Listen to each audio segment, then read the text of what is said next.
It was late, almost midnight, when my phone buzzed on a nightstand. Elena sat beside me, her face bathed in the faint blue glow of her own screen. She'd been scrolling for over an hour, barely speaking. I assumed she was texting a coworker or maybe her sister. But when I reached for my phone and saw the notification, my stomach dropped. It was from her. I wish you were more like him. Below it, a photo of her ex. For a moment, I couldn't breathe. My hand froze over the screen, as if touching it any longer might burn me. I turned to her, half hoping it was a cruel mistake, an accidental message meant for someone else. But when she caught my gaze, her expression shifted. Her eyes widened, panic flashed, and then she looked away.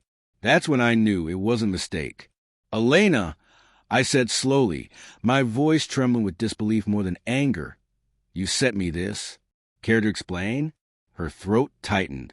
"It's not what you think," she stammered. "I was just venting. You've been so distant lately." "Venting?" I repeated. "You texted your husband that you wish you were more like your ex. How does that count as venting?" She stood, clutching her phone like it could shield her. "You're overreacting, Ryan.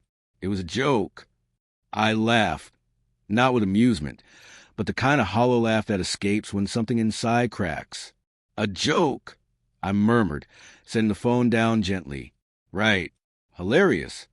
For a long while, neither of us spoke. The air between us felt heavy, sharp, almost electric, with all the words left unsaid. I could see guilt flickering in her eyes, but pride held her silent. Finally, I asked, "Do you still talk to him?" Her silence answered for her. "That night," I didn't yell. I didn't throw anything. I didn't beg for an explanation. I just grabbed my keys, walked out, and drove until the city lights faded behind me. I parked by the lake, where we'd once celebrated our anniversary. For the first time, I felt something worse than anger. I felt done. Love doesn't always die with a scream. Sometimes it seeps out quietly, disappointment by disappointment, until all that's left is a phone screen and a single message that ends everything. I stayed there until sunrise, watching the sky shift from gray to gold. My mind replayed everything. The night she'd gone silent, the time she turned her phone face down, the sudden excuses about working late.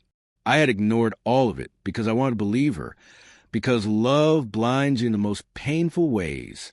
When I finally returned home, the house felt eerily calm. Elena sat at the kitchen table, a cup of untouched coffee in her hands. Her eyes were swollen from crying, but she tried to speak before I even sat down.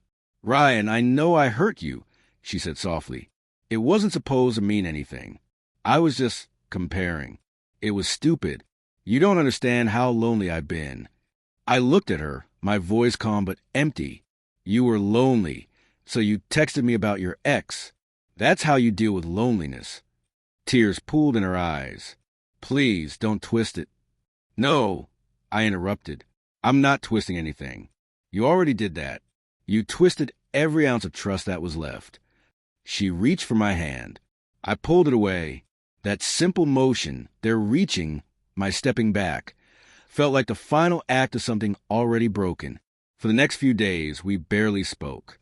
The silence became unbearable, but I refused to bridge it this time.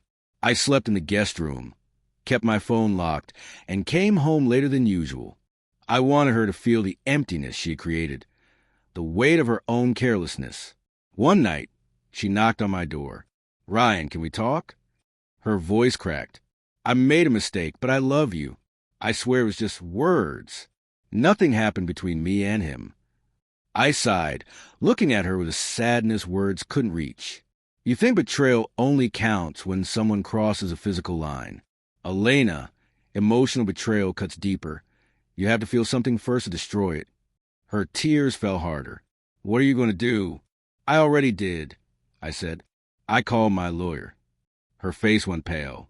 She looked at me like I'd pulled the ground out from under her. No arguments, no excuses, just the sharp catch of her breath.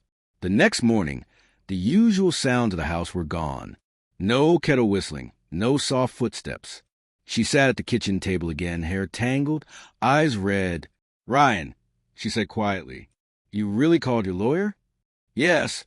I replied, pouring coffee. He'll handle the rest. She stood, trembling. Please, you don't have to do this.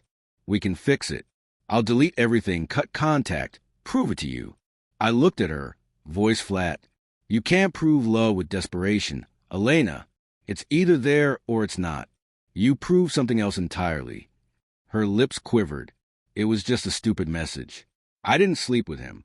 I wanted to feel something again. And you thought sending that picture would make you feel alive? I asked. All it did was kill what we had left. She dropped her gaze.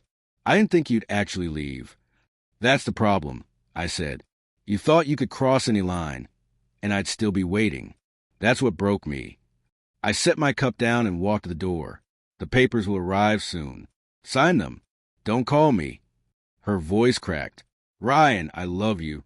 I stopped but didn't turn. You love the version of me that didn't stand up for himself. That man is gone. Stepping outside, the air felt lighter, cleaner. Strange, for there was no anger, no rage, only peace. The kind that comes when you finally stop chasing something already lost. Days turned into weeks. She texted sporadically, apologies, promises, fragments of guilt. I ignored them all. Eventually, her number vanished from my phone. One afternoon, I saw her downtown. She walked alone, clutching her purse, scanning faces like she was searching for something she'd never find. Our eyes met briefly.